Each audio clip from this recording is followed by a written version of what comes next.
हाय दोस्तों, मैं अनिल आप सभी का आपके अपने चैनल में स्वागत। हाय दोस्तों, मैं अनिल आप सभी का आपके अपने चैनल में स्वागत करता हूं। आइए हम सभी एक प्रश्न देखते हैं। प्रश्न एनसीईआरटी पुस्तक से है और द्विघात समीकरण के प्रश्नावली 4.3 से है। किससे है? प्रश्नावली 4.3 से है और ये पहले प्रश्न का 4 प्रश्न है।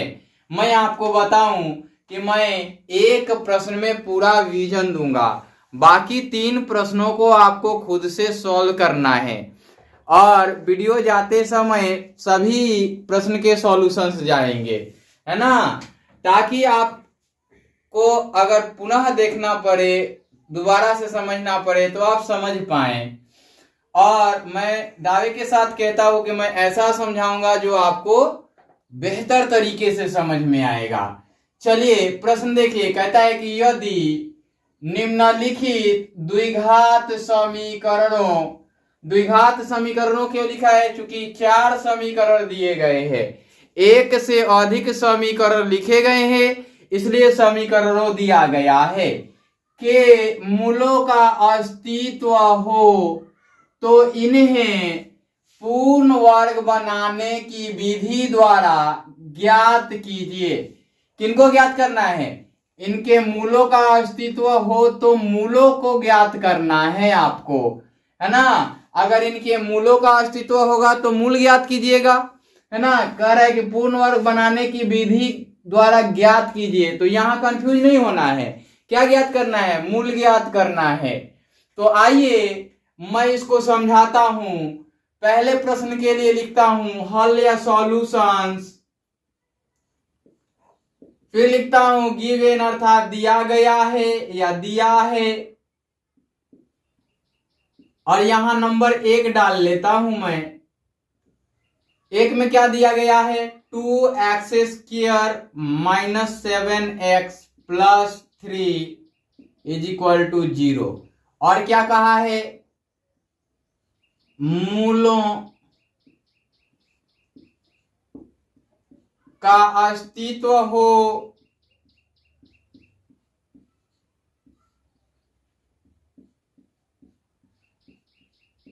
तो पूर्ण वर्ग बनाने विधि द्वारा ज्ञात कीजिए, है ना। पूर्ण वर्ग बनाने की विधि द्वारा ज्ञात कीजिए।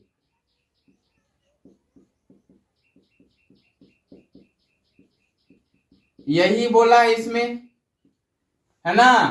अब आ जाते हैं आगे की ओर। अब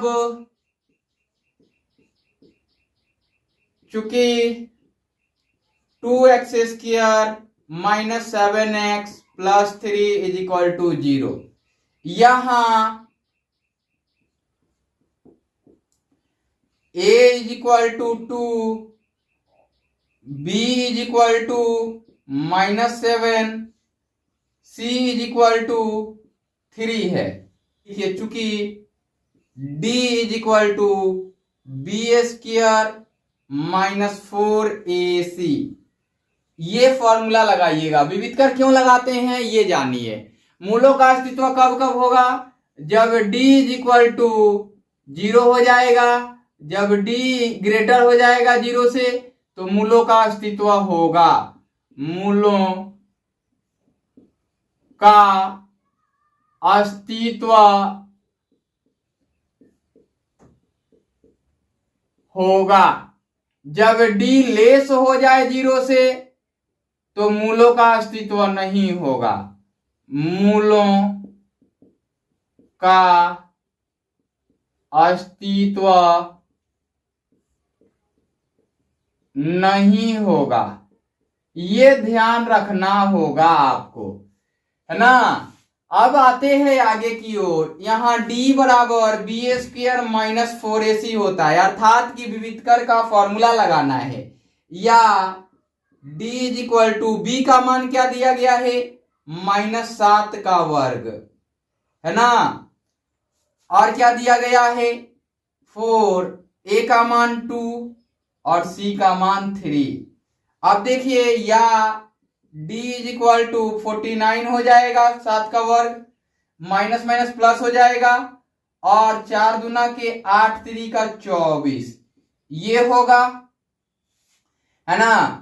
अब चलिए ये देख लिया आपने, तो इसलिए d इज इक्वल टू 25, और यहां d बराबर, यहां d बराबर है, बराबर नहीं है, ग्रेटर है किससे, 0 से, है ना। यहां d क्या हो गया, ग्रेटर हो गया 0 से। तो देखिए जब d ग्रेटर हो तो मूलों का अस्तित्व होगा। अब इस परिस्थिति में क्या होगा वो भी सीखिए। पहले हमने क्या कहा है कि आपको एक एक चीज मैं बारीकी से बताऊंगा।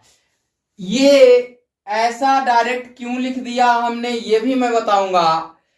अगर आप कहेंगे कि सर हमको ये याद रखना पड़ेगा क्या, तो नहीं, एक कॉन्सेप्ट समझाता हूं मैं, वो ध्यान रखिएगा। जब d जो है यहां पे 0 कहने का मीनिंग कि रूट अंडर d कीजिएगा, और रूट अंडर 0 कीजिएगा तो ये 0 आ जाएगा और इसका अस्तित्व होगा। जब रूट अंडर प्लस d रहेगा, है ना, ग्रेटर यानी प्लस d रहेगा, और ये ग्रेटर होगा 0 से, तो इसका जो मान आएगा वो कुछ ना कुछ आएगा। ये 0 से ग्रेटर है तो इसका मान कुछ ना कुछ आएगा, है ना। STH लिख देता हूं, समथिंग होता है इसका मीनिंग, ठीक है ना। अगर d लेस हो गया 0 से, यानी कहने का मीनिंग कि ये लेस है, ऐसा कर दिया हमने तो, है ना, ऐसा हमने किया। इसका रूट करेंगे, रूट मत कीजिए 0 ही लिखिए, इसका रूट करेंगे तो कुछ भी नहीं होगा, नथिंग, है ना, मतलब इसका कोई भी वैल्यू नहीं होगा। आप जानते हैं कि एक ऋणात्मक संख्या का वर्गमूल ज्ञात करना पॉसिबल नहीं है क्लास 10th तक। क्लास 11th में पढ़ेंगे तो वहां पढ़ेंगे कि इसके भी मूल होते हैं, वहां अस्तित्व की बात नहीं की जाएंगी। वहां डायरेक्ट कहेगा कि मूल निकालिए, और वो कहेगा कि इमेजिनरी पार्ट अर्थात अवास्तविक संख्याओं का क्या निकालिए, मूल निकालने के लिए बोलेगा। तो इसका मीनिंग जो होता है, इस रूट को लिख सकते हैं ऐसे करके, तो इसका जो मीनिंग होता है वो आई के बराबर होता है, आयोटा होता है। तो इसके बराबर हो जाएगा क्या, रूट अंडर डी आई, ये हो जाएगा इमेजिनरी पार्ट। और इसी आई के साथ ये आगे की ओर चलेगा। तो ये 11th के लिए कॉन्सेप्ट हैं, 10th तक के लिए इसी कॉन्सेप्ट के ऊपर काम करना है आपको। मैंने विजन के लिए बता दिया, 11th के लिए हमने क्या कहा है कि वीडियो शुरू से अंत तक देखिएगा, काफी कुछ समझाऊंगा और काफी कुछ समझ में आएंगे आपको। यहां डी ग्रेटर है तो मूलों के अस्तित्व होंगे, और इसके लिए, किसके लिए, जब 0 हो तब के लिए क्या होता है, मूल समान होते हैं। क्या होते हैं, वास्तविक एवं समान। इसके लिए वास्तविक, वास्तविक एवं असमान, ऐसा होता है। और इसके लिए अवास्तविक, अवास्तविक,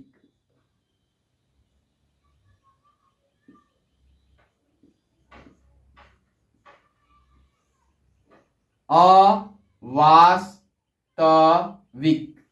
है ना। तो ये अवास्तविक होते हैं। तो यहां आपको पता चल गया कि इस प्रकार से क्या याद रखना है, ऐसा क्यों होगा, ये भी हमने कारण बता दिया। अब चलिए यहां डी ग्रेटर है 0 से, तो वास्तविक एवं समान होंगे, तो मूलों का अस्तित्व लिख देना होगा। क्या लिखेंगे आप? तो मूलों का अस्तित्व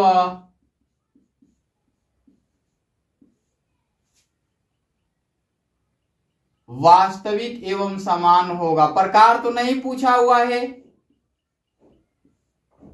वास्तविक एवं असमान होगा।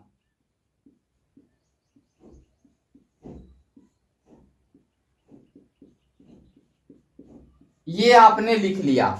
अब आपको मैं बताऊं कि कहा है कि मूलों का अस्तित्व हो तो, है ना, मूलों का अस्तित्व हो तो क्या करना है, इनके पूर्ण वर्ग बनाने की विधि से सॉल्यूशंस ज्ञात करना है।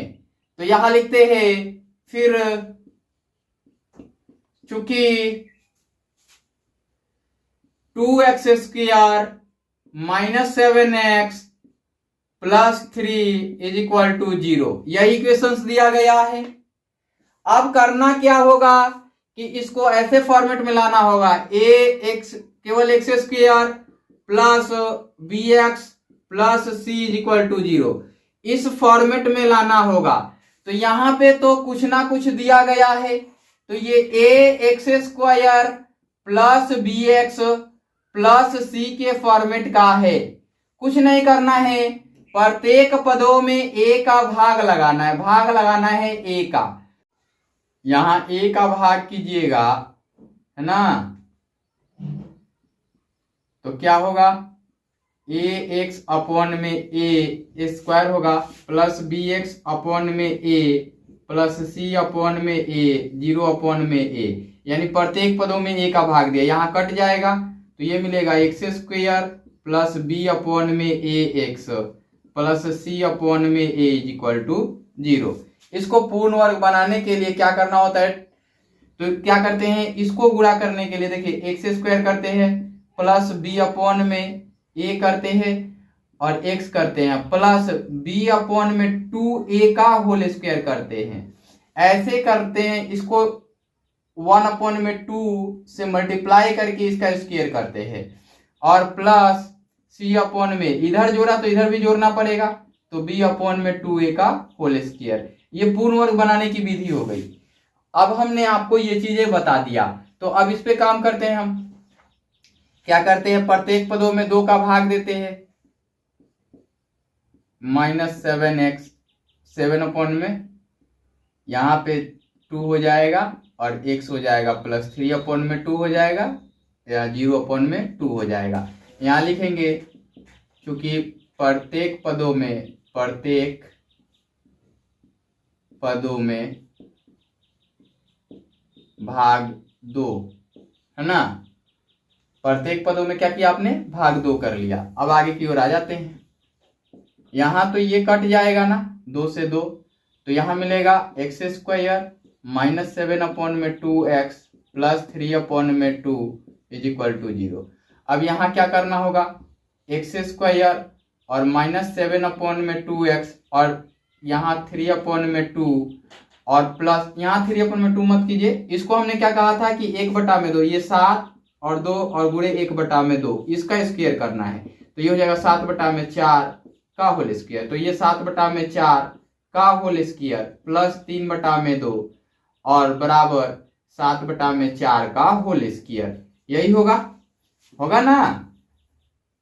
चलिए ये कीजिए, तो ये हो जाएगा यहां से यहां तक, देखिए यहां बीच में माइनस चिन्ह है, और तो ये हो जाएगा x - 7/4 का होल स्क्वायर, और ये हो गया प्लस 3/2, ये हो जाएगा 49/16, यही होगा।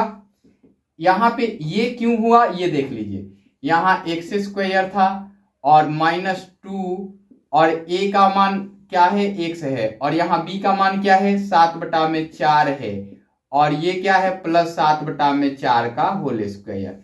a स्क्वायर -2ab, a और b, तो b ये लिख दिया, ये कटेगा तो 7/2 आएगा, तो x स्क्वायर और -7/2x और +7/4 का होल स्क्वायर। अब देखिए इसी को तो हमने लिखा है x -7/4 का होल स्क्वायर, इसी को लिखा ना हमने, यही लिखा।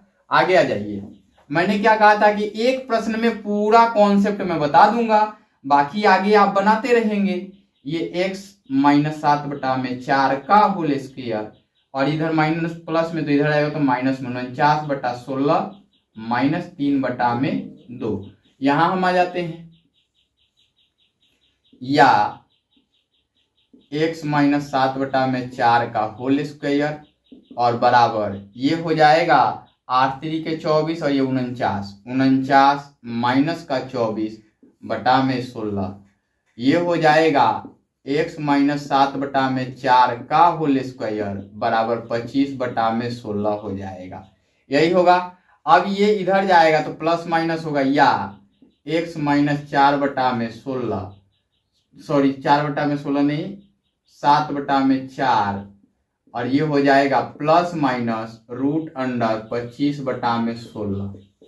यहाँ हो जाएगा x -7/4 और ये हो जाएगा बराबर ±5/4, एक बार प्लस का एक बार माइनस का, तो या ये हो जाएगा x बराबर ±5/4 और माइनस है तो +7/4। अब क्या करना होगा, या x बराबर 7/4 और +5/4, प्लस नहीं कीजिए पहले माइनस कीजिए, -5/4 और एक हो जाएगा 7 और +5/4, दिख रहा है ना।